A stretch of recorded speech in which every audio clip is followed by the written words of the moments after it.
오늘은 우리 인생의 항로를 점검하라라는 주제로 두 번째 시간입니다. It's the second time on the series Check Your Course of Life.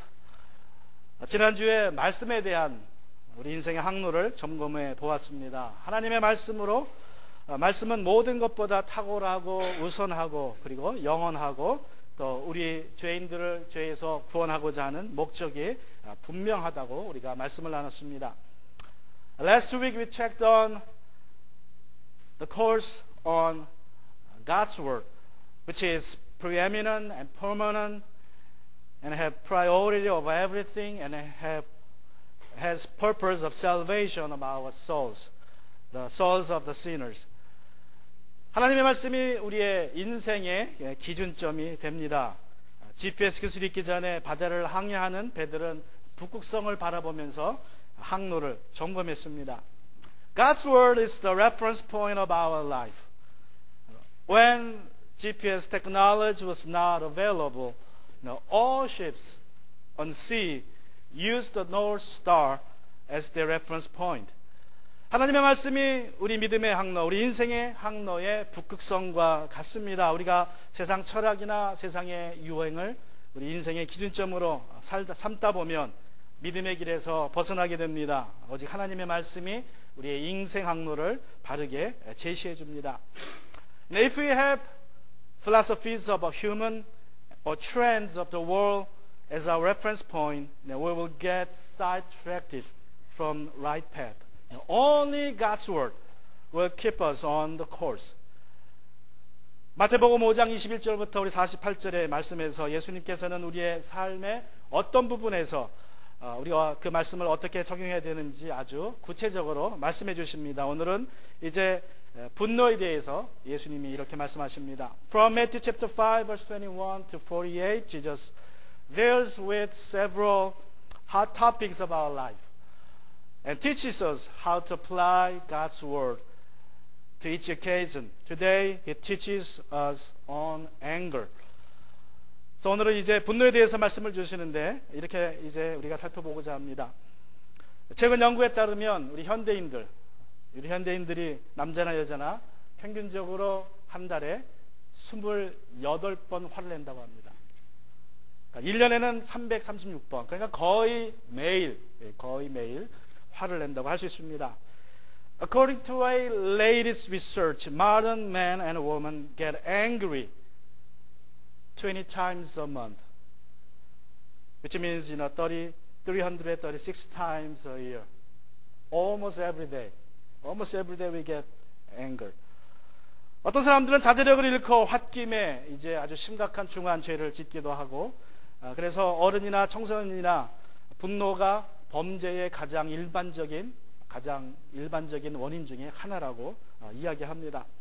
Some people lose their control over anger and let it control them, resulting in serious crimes. Anger-related crimes are one of the most common criminal charges in the United States among juveniles and adults alike. 여러분, 분노는 불과 같습니다. 통제 속에 있으면 생산적이고 유용하지만 통제를 벗어나면 그러면 아주 파괴적이 됩니다. Anger is like fire. It can be very productive and useful when under control, but at the same time, it can be very destructive and dangerous when out of control. 통제를 벗어난 분노를 우리를 믿음의 항로에서 벗어나게 합니다. 뿐만 아니라 우리의 인생의 배를 침몰시킬 수 있습니다. 그래서 이런 큰 에너지를 가진 분노를 이렇게 다루어야 한다고 예수님은 오늘 말씀하십니다. Uncontrolled anger is very dangerous and can make us drift from the course, right course of our life, and even can sink us. Jesus says we must be able to deal with it in a right way. The first way is to be slow to anger. That's what Jesus says. 첫 번째로 예수님은 성내기를 더디하라고 말씀하십니다. 우리 Matthew chapter 5 verse 21, 22 우리 마태복음 5장 21절과 22절에서 이렇게 말씀하십니다. Let's read it all together in English first. You have heard that it was said to those of old, You shall not murder, and whoever murders will be liable to judgment. But I say to you that everyone who is angry with his brother will be liable to judgment. 우리 한번 같이 있습니다. 옛 사람들에게 말하기를 살인하지 말아라. 누구든지 살인하는 사람은 재판을 받아야 할 것이다. 한당한 것을 너희는 들었다. 그러나 나는 너희에게 말한다. 자기 형제나 자매에게 성내는 사람은 누구나 심판을 받는다. 여기서 옛사람이란 출애굽 시의 십계명을 하나님께 받았던 그러한 사람들을 말합니다. Those of all in the verse are the ancient first generation Israelite who received the Ten Commandments from God at the Mount Sinai. 살인하지 말라는 십계명 중에 여섯 번째 계명입니다. 하나님께서 또 출애굽기 21장 12절과 레위기 24장 17절과 민수기 35장 16절에서는 살인에 대한 벌은 사형이라고 말씀하셨습니다. You shall not murder is the sixth commandments and the Ten Commandments.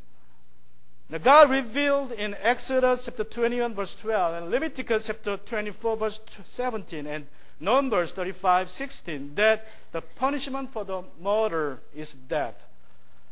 그런데 예수님께서는 그러나 나는 너에게 말한다 라는 말씀으로 22절을 시작합니다. 마치 예수님께서 하나님 주신 그 십계명에 대해서 이제 십계명을 무시해버리고 새로운 법을 주시는 것처럼 그러나 나는 너에게 말한다 라고 시작합니다. And Jesus starts verse 22 with these words, But I tell you. And it sounds like that he's disregarding the Old Testament and giving us a new one. But that's not true. And he's not trying to contrast or replace God's command with his new one. 여러분, 예수님께서는 하나님의 계명을 무시하고 새로운 계명을 주시는 것 같지만 그렇지 않습니다. 예수님은 하나님의 계명을 자신의 말로 계명으로 대조시키거나 대치시키는 것이 아닙니다. 예수님께서는 유대인의 오랜 전통 속에 파묻혀버린 그 여섯 번째 계명의 본래의 뜻을 이제 끄집어내는 것입니다. 그 본래 의도를 말씀하시는 것입니다. Now Jesus was simply digging out the true meaning of it that had been hidden underneath the years of Jewish tradition. Now what Jesus says is God's intention with the commandments that you shall not murder. What is his intention in it? 살인하지 말라는 그 계명에 나타나는 하나님의 의도는 무엇이라고 우리 예수님께서 말씀하십니까? 하나님께서는 단순히 사람의 생명을 빼앗아가는 것을 금지하신 것이 아닙니다. 그것이 죄라고 말씀하신 것이 아니라 생명 자체를 귀하게 여기라는 것입니다. God hadn't just prohibited us from taking others' life. He wanted us to respect each other's life. That's the point of this sixth command. 우리가 언제 하나님께서 창조하신 그 생명을 귀하게 여겨야 하는데 있게 됩니까? When do we tend to forget to respect the life, the words of life that God has created? 우리가 열받았을 때, 그죠?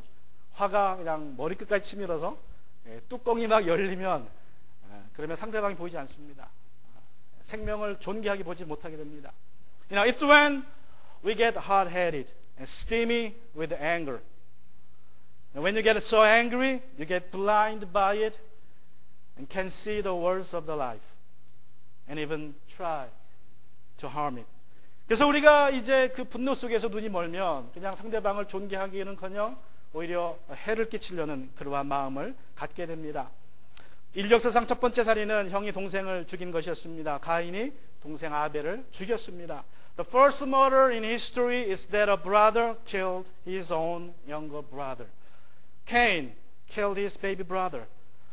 하나님께서 아벨의 제물을 받으시고 그리고 자신의 제물을 받지 않았다고 그는 분노하면서 동생을 들로 유인합니다. 그리고 돌로 쳐 죽이는 끔찍한 그러한 범죄를 분노 속에 저질렀습니다. Now he was enraged by the fact that God accepted his brother's sacrifice but not his. He kept his anger and led his brother to a wilderness in anger, striking him with a stone. And anger uncontrolled led him to a horrible crime like that. 나는 더 이상 정복할 땅이 없다고 한탄했던 알렉산더 대왕이 있습니다. 그런데 그는 분노를 다스리지 못해서 큰 일을 경험했습니다. Alexander the Great, who had once mourned for the fact that he had no more land to conquer, came to have a major crisis of his life because of his anger. 그에게는 아주 어렸을 때부터 아주 친하게 지난 친구가 있습니다. 클레토스라는 절친한 친구인데 이 친구는 나중에 어른이 되어서 왕이 된 알렉산더 밑에서 장군으로 왕을 이제 친구를 섬겼습니다. 그렇게 섬기면서 어느 날 전쟁터에서는 알렉산더 자기 친구의 목숨을 구해주기까지 했습니다. And he served the Alexander the Great as one of his generals. Even he saved once at a battlefield. 그런데 한 번은 이 친구가 이제 파티를 하는데 뱅켓을 하는데 거기서 술이 취했어요. 그래서 자기도 모르게 자기 친구가 왕이라는 사실을 잊어먹고 자기 친구를 놀렸습니다. 조롱했습니다. And one day, Cletus got drunk in a banquet and made some humiliating remarks, mocking at his friend, forgetting that he was Alexander the Great, the king, in presence of many people. 그러자 이제 이 알렉산더 대왕이 화가 났습니다. 많은 사람들, 둘이 있으면 괜찮은데 많은 사람들이 있는데 친구가 술 취해서 자기를 조롱하고 이렇게 자기를 모욕을 주니까 이 알렉산더 대왕이 순식간에 이제 화가 나가지고 옆에 있던 가드의 그 창을 뺏어서 자기 친구에게 그냥 던져버렸어요. 물론 죽이려고 던진 건 아니죠. 근데 던졌는데 아쉽게도 그 창이 친구의 가슴에 박혀서 바로 죽게 됩니다. And out of anger, Alexander the Great snatched a spear from the hand of a guard next and threw it at his friend. He didn't intend to kill him. He just threw it out of his anger. But it hit at his heart, killing him instantly. 알렉산더 이 왕이 이제 순식간에 죽은 친구를 보고 후회했습니다. 그리고 그 창을 뽑고 너무 후회스러우니까 그 창으로 자기가 배를 찔러서 자살하려고 했어요. 그 순간에. 다른 사람들이 말려서 죽지는 않았지만 그는 순식간에 자기 친구를 죽이게 되는 그러한 일을 저질렀습니다. 정복할 땅이 없다고 한탄했던 사람이었지만 그래서 위대하다는 인류 역사상 몇 안 되는 위대하다는 말을 들은 사람이었지만 자신의 분노는 다스리는데 실패했다는 것입니다. Soon returning to himself, he regretted what he had just done. So out of guilt feeling, he tried to fall upon the spear that he had just taken out of his friend's body in trying to kill himself. He conquered the world and became one of the few men in our history with a world great before his name or after his name. But he failed to conquer his own anger inside. 다스리지 못한 분노는 살인으로 이어집니다. 그래서 예수님은 자기 형제나 자매에게 성내는 사람은 살인을 한 것과 같다고 그러한 심판을 받는다고 말씀하십니다. 분노내는 것이 화내는 것이 살인죄라고 여기셨습니다. Uncontrolled anger may lead you to murder. And so Jesus treated anger as a great crime like murder by saying that everyone who is angry with his brother will be liable to judgment. 여러분 우리가 분노라는 감정을 우리 마음속에서 완전히 뽑아낼 수는 없습니다. 하나님이 주신 감정입니다. 그래서 분노를 없애려고 하기보다는 분노라는 감정을 잘 다스려야 됩니다. 이것이 에베소서 4장 26절에서 하나님께서 우리에게 주신 말씀입니다.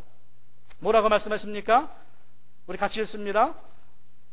우리 조금만 기다리시기 바랍니다. 우리 영어로 같이 읽고 있습니다. We cannot root out anger inside of us. Hence, we are not to try remove it, but to focus on controlling it. Now, that's what God says in Ephesians chapter 4:26. Let's read it all together, this verse. In Ephesians chapter 4:26, in English first. Be angry and do not sin. God didn't say, do not angry here, because it's a natural emotion we have. Be angry. He allows to be angry, but do not sin. Which means control it. 같이 읽습니다. 한국말로. Let's read in Korean too. 화를 내더라도 죄를 짓는 데까지 이르지 않도록 하십시오. 네, 화를 내더라도 무슨 말씀입니까? 예수님이 하나님께서 화를 내지 말라고 하신 것이 아닙니다. 화를 내더라도 죄를 짓지 말아라. 화를 다스리라는 것입니다. 부부싸움을 심하게 하는 어떤 부부가 정신과 의사를 찾아갔습니다. 의사가 자초지종을 다 듣더니 부부에게 큰 노란 물이 든 물병을 하나 건네줍니다. 그러면서 하는 소리가 화가 날 때마다 이 물을 3숟갈씩 떠마십시오. 한 숟갈 떠마실 때마다 입에 물고 바로 삼키지 말고 1분씩만 있다가 삼키고, 또 두 번째 숟가락 입에 떠마시고 1분 있다가 삼키고 3숟가락 하십시오. 그러면 크게 도움될 것입니다. 그리고 이제 돌려보냈습니다. A couple who had a very serious marital conflict problem visited a psychiatric doctor for counseling. Listening to all their stories, the doctor brought out a large bottle which was filled with yellowish liquid. And he said, drink this three spoons every time you get angered by your spouse. But don't swallow it at once. You must hold it each time for 1 minute and then swallow, and then take the second dose. So do it 3 times every time you get angered. It will help you a lot. 부부가 이제 의사의 말대로 이제 화가 나면 그 물을, 노란 물을 찾아다가 이제 마시기 시작합니다. 하나 마시고 1분 기다리고, 하나 마시고 1분 기다리고, 하나 마시고 1분 기다리고. 그런데 놀랍게도 효과가 있어요. 약이 작용을 해가지고 화가 좀 이렇게 수그러듭니다. 덜 싸게 됐어요. The couple did exactly what the doctor prescribed. Surprisingly, every time they took the medicine, it worked within 3 minutes. 그래서 이제 약이 다 떨어졌습니다, 금방. 그래서 닥터한테 가서 약이 너무나 좋은데 한 병 더 주십시오. 그래서 약을 리필하러 갔어요. 그때 닥터가 얘기합니다. 그 물은 사실 설탕물인데 그렇게 3분만 참으면 안 싸울 수 있습니다. They ran out of the liquid and visited the doctor again to refill the medicine. Then the doctor said, as a matter of fact, I gave you a sugared water. The 3 minutes you waited helped you a lot. 여러분, 화가 날 때 한번 다음 같이 해보시기 바랍니다.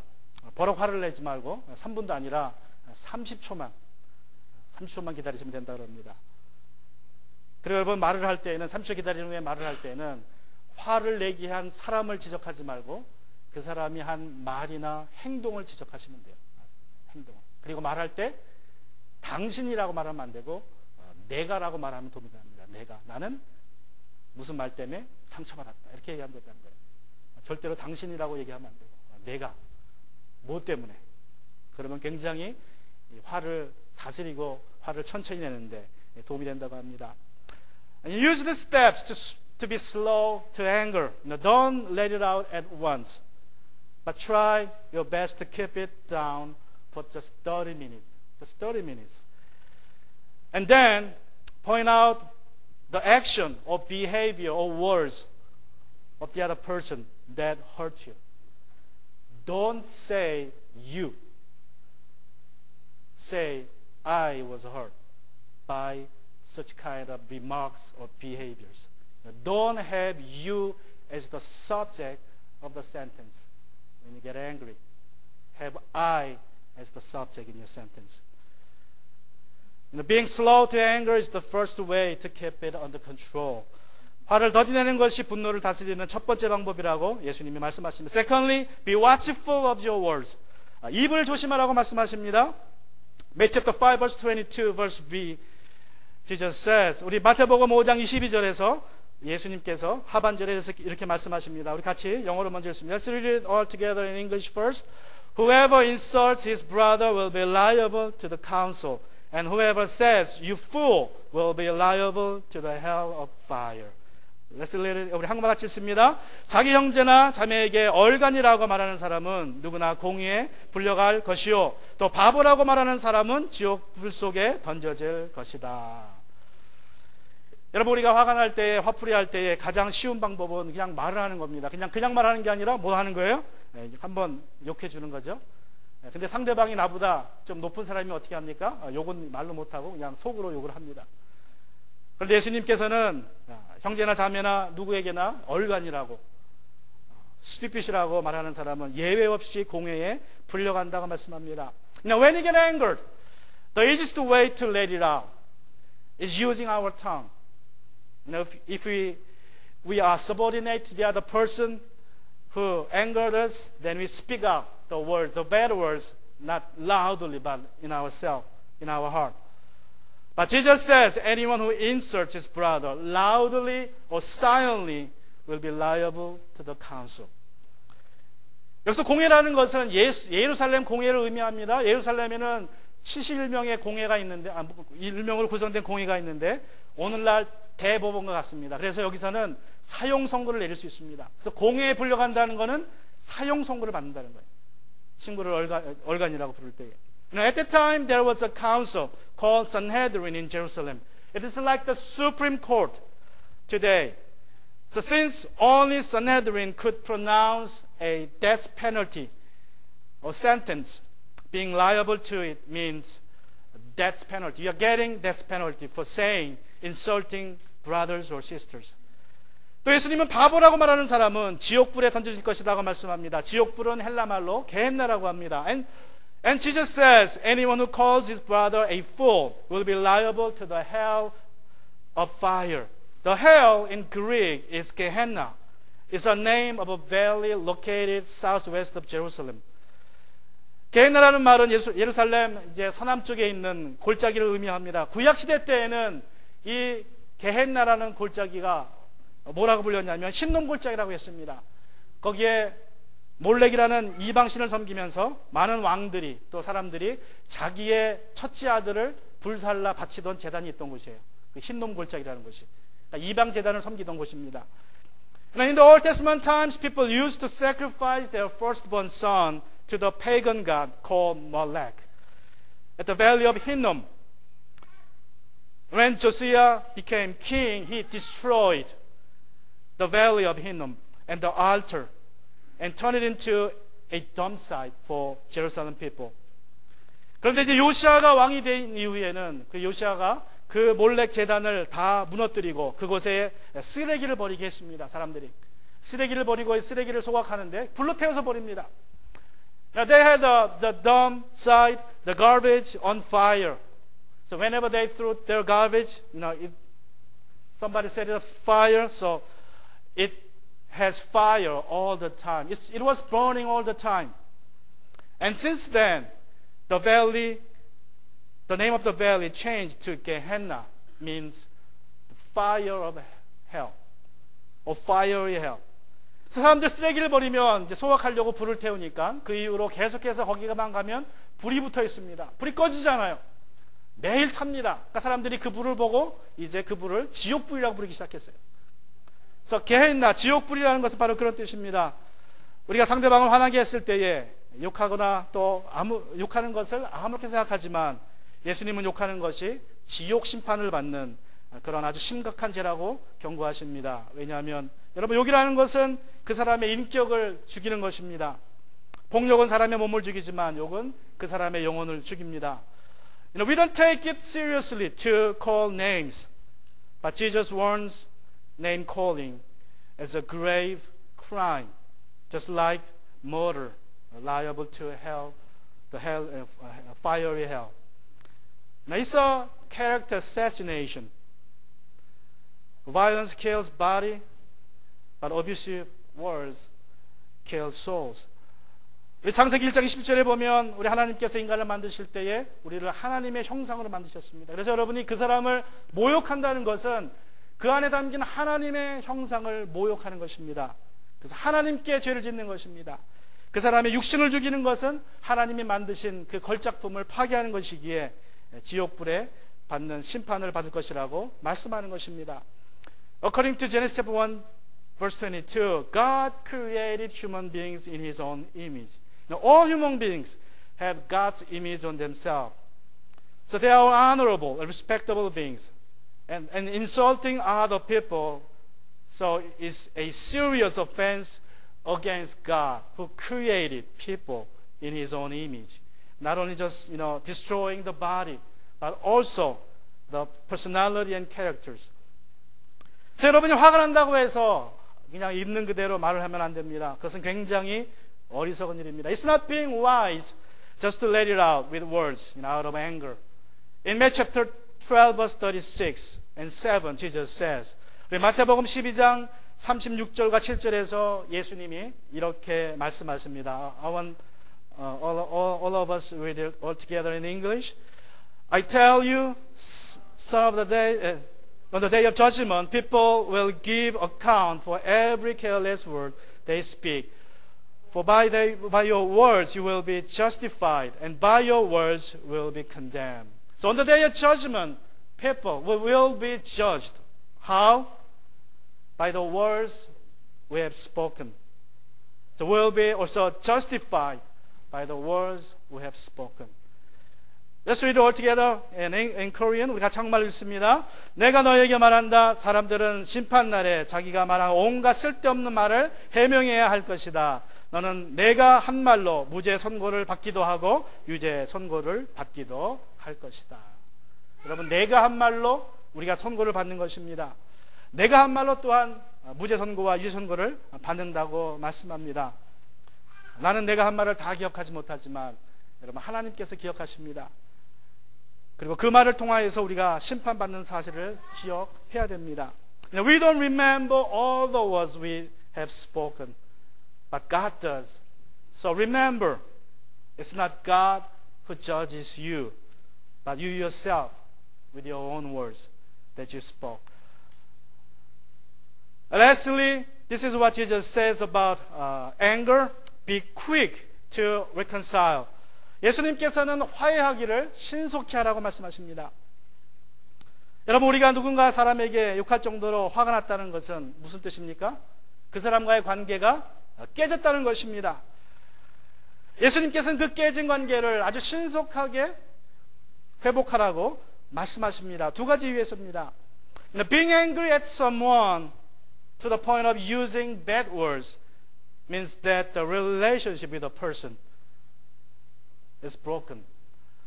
Jesus advised us to act quickly to repair the broken relationship for two reasons. The first one, it affects my relationship with God. 첫 번째 이유는 하나님과 나와의 관계에 영향을 미치기 때문에 그렇습니다. 마태복음 5장 23절과 4절입니다. Matthew chapter 5 verse 23 and 4 Jesus says, So if you are offering your gift at the altar and there remember your brother has something against you, leave your gift there before the altar and go. First be reconciled to your brother and then come and offer your gift.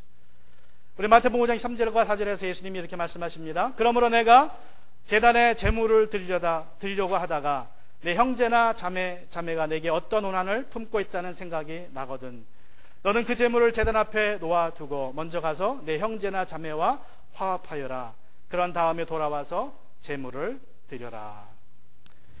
여러분, 예수님이 이 지금 마태복음 5장 23절과 4절을 말씀하신 장소가 어디입니까? Where do you think Jesus now speaking these words? Can you think about the location? Where is Jesus now speaking this? Verse 23 and 4. If you remember the first verse of the Matthew chapter 5, he is by the Sea of Galilee.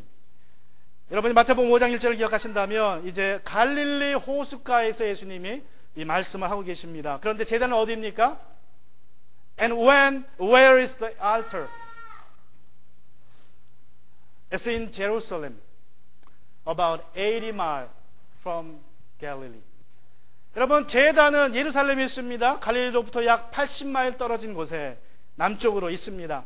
3일을 걸어가야 하는 길입니다. Now it takes 3 days of walking to get there from Galilee to Jerusalem. 그런데 예루살렘에 내려가서 제물을 드리고 있는데 기억이 났어요. 내가 누군가한테 잘못을 했다는 사실이. 그때 예수님이 말씀하십니다. 예배를 중단하고 제물 드리는 것을 중단하고 다시 돌아가라. 며칠 동안? 3일 동안 돌아가라는 거예요. 그리고 화해하고 다시 또 3일 동안 걸어와서 그때 예배를 드리라는 것입니다. 무슨 말씀입니까? 여러분, 우리가 하나님을 섬기는 것을 최고로 우리는 삼지만 하나님께서 우리에게 말씀하기를 형제와 자매와 깨어진 관계를 회복하는 것이 제일 중요하다고 말씀하십니다. Galilee is about 80 miles away from Jerusalem. It's a long way to get there. 3 days of walking. However, if you remember your wrongdoings against somebody while you are offering your sacrifice, Jesus says, you stop what you're doing and walk back to Galilee for 3 days and get reconciled with the person and come back for 3 days and resume your sacrifice, your worship. Now, everybody thinks worshiping the Lord is the important, the first priority. Yeah, that's true, but God said, Jesus says, repairing the broken relationship is the first priority to Christians, to believers. Secondly, it affects my eternity. 두 번째로 깨어진 관계는 내 영생에 영향을 미칩니다. Matthew chapter 5 verse 25, 26. Come to terms quickly with your accuser while you are going with him to court. Lest your accuser hand you over to the judge, and the judge to the guard, and you be put in prison. Truly I say to you, you will never get out until you have paid the last penny. 네, 마태복음 5장 25절 26절입니다. 너는 고소하는 사람과 함께 법정으로 갈 때에 도중에 얼른 그와 화해하도록 하여라. 그렇지 않으면 고소하는 사람이 너를 재판관에게 넘겨주고 재판관은 형무소 관리에게 넘겨주어서 너를 감옥에 집어넣을 것이다. 내가 진정으로 너에게 말한다. 너희가 마지막 한 푼까지 다 갚기 전에 거기에서 나오지 못할 것이다. 다른 사람과의 관계가 깨어진 것을 한마디로 표현하면 죄입니다. 성경에서는 죄를 빚에 비유합니다. 그래서 누가복음 11장 4절에서는 이렇게 말씀합니다. 우리의 죄를 용서하여 주십시오. 우리에게 빚진 모든 사람을 우리가 용서합니다. Luke chapter 11:4 Jesus says like this, and forgive us our sins, for we ourselves forgive everyone who is indebted to us. So in the Bible, sin is explained in terms of debt. You sinned against someone, you are indebted to the person, also to God. 여러분, 예수님 당시 빚을 지면, 그리고 빚을 갚지 못하면 감옥에 가야 했습니다. 지금은 빚을 못 갚으면 어떻게 합니까? 뱅크럽시 하면 되지만 그 당시엔 그게 없습니다. 그냥 감옥에 집어넣으면 됩니다. 그러면 자기 와이프를 팔든 자식을 팔든 그 빌린 돈을 다 갚아야지만 나왔어요. 예수님께서 하시는 말씀이 그것입니다. 그러기 전에 가는 길에 무슨 방법을 통해서라든지 화해하라는 것입니다. In Jesus' time, it was very, very common that a debtor would be thrown in prison, when he failed to pay back in time. So now we can file bankruptcy, but at that time, there's no systems like that. So you are simply thrown into jail and have to stay there until you pay back the last penny. So most of the time, people in prison for that, they would sell their wives or even their children to pay back. 여러분, 예수님께서는 그런 상황에 법정으로 가는 도상에 어떻게 해서든지 화해하라고 말씀합니다. 이미 법정에 도착하면 너무 늦기 때문에 그렇습니다. In that situation, Jesus says, it's being wise, very wise, to do your best to reconcile as quickly as possible with a person. 여러분, 우리의 인생이 어떻게 보면 법정 가는 길과 같다고 할 수 있습니다. In some way, in this parable, we are all on the way to the judge, who is God. 우리가 하나님 재판관이신 하나님 앞에 우리는 걸어가고 있습니다.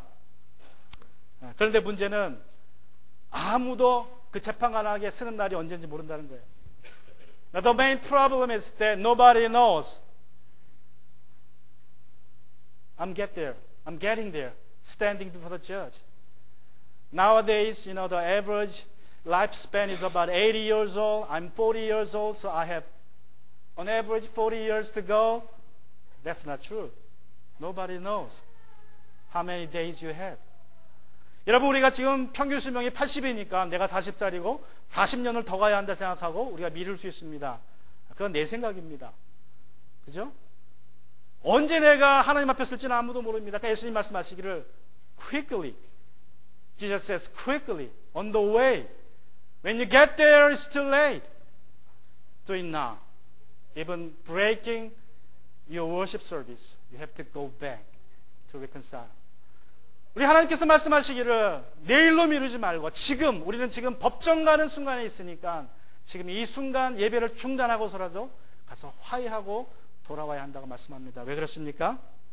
If not, if you fail to do it, a quick reconciliation with a person, then you will end up, you are endangering yourself, being end up at the fiery hell.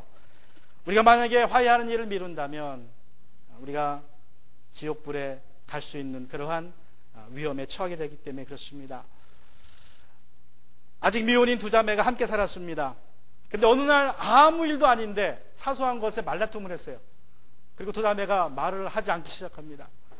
Two unmarried sisters lived together. Because of a slight disagreement over an insignificant issue, they stopped speaking to each other. 이제 서로 보기 싫었지만 혼자 독립해 살 돈은 없고 그러니까 계속 한 집에 삽니다. 한 집에 살면서 한 집 테이블을 같이 쓰고 모든 걸 다 공유하는데 나중에는 이제 그냥 선을 딱 거부했어요. 리빙룸에다 선을 긋고 키친에다가 선을 긋고 집 나가는 길에도 도어웨이에도 선을 그어가지고 이제 그 선을 서로 넘지 않기 시작했습니다. Unable and unwilling to move out of their small house because of they don't have the ability to go live separately. They continue to use the same house, eat at the same table but separately, sleep in the same bedroom without one word. A chalk line divided the sleeping area into two halves, separating a doorway and fireplace. Each could come and go, cook and eat, sew and read without crossing over into the other's domain. 여러분, 밤마다 같은 집에서 서로 잠자는 그 코 고는 소리까지 다 들으면서 살지만 그렇게 수년 동안 살았다 그래요. 상상이 안 되죠? 저도 아마 이야기만 들었으면 상상이 안 될 것 같은데 요새 한국 텔레비전을 보면 이런 경우가 정말 많습니다. 생각보다. They stay there for years without crossing the line, without speaking to each other, though they are sisters. And if I read this story just on a book, then I wouldn't believe it. But from Korean TVs that I'm watching sometimes, I saw this kind of stories many, many times. It happens in our families. Ephesians chapter 4:26, Jesus says, God says, 우리 에베소 4장 26절입니다. 아까 본 말씀이지만 나중에 이렇게 끝나고 있습니다. We read it already, but the other half goes like this. Be angry and do not sin. Do not let the sun go down on your anger. 화를 내더라도 죄를 짓는 데까지 이르지 않도록 하십시오. 해가 지도록 노여움을 품고 있지 마십시오. 여러분이 짓지도 않은 살인죄를 뒤집어쓰고 이제 전기의자로 끌려가고 있다고 한번 상상해 보시기 바랍니다. 내가 지은 죄가 아닌데 내가 억울하게 누명을 쓰고 전기의자로 끌려갑니다. 간수들이 나를 붙잡고 막 내가 안 끌려가려고 하니까 욕을 하면서 막 거기에 나를 끌어안혀요. 그리고 채워버려요. 이제 죽을 시간이 몇 분 남지 않았습니다. 여러분이 그 의자에 일렉트릭 체어에 앉아 있다면 여러분은 어떻게 하시겠습니까? Imagine that you are being dragged to an electric chair to be executed for the murder you never committed. You are innocent, but you are wrongly accused and was about to be punished for the crime you never did. The prison guard is mocking at you because you are not on a go. So they pull you with force and curse you. Finally, you are sat there, and everything is ready. In a minute, you're going to die for the crime you never committed. How would you feel? What would you do in that situation? 여러분, 예수님께서 십자가에 달리셨습니다. 그런 죄 없는 분이세요. 그러나 우리의 죄 때문에 우리를 대신해서 거기에 달리셨고 사람들에게 모욕을 받으셨고 십자가의 고통을 당하셨지만 그러나 아무도 저주하지 않으셨습니다. 오히려 저들의 죄를 용서해 달라고 기도하셨습니다. 분노하지 않으셨습니다. 이러한 예수님의 모습을 본받는 저와 여러분이 되기를 주님의 이름으로 축원합니다. Jesus, who was sinless at all, was hanged on the cross for the crimes we committed. He never hurled insults and curses at those who nailed him on the cross, and on those who mocked and slandered at him. Rather, he prayed for them for forgiveness. And I pray that all of us here follow his step. Let's bow our head. 우리 같이 시간 기도합니다.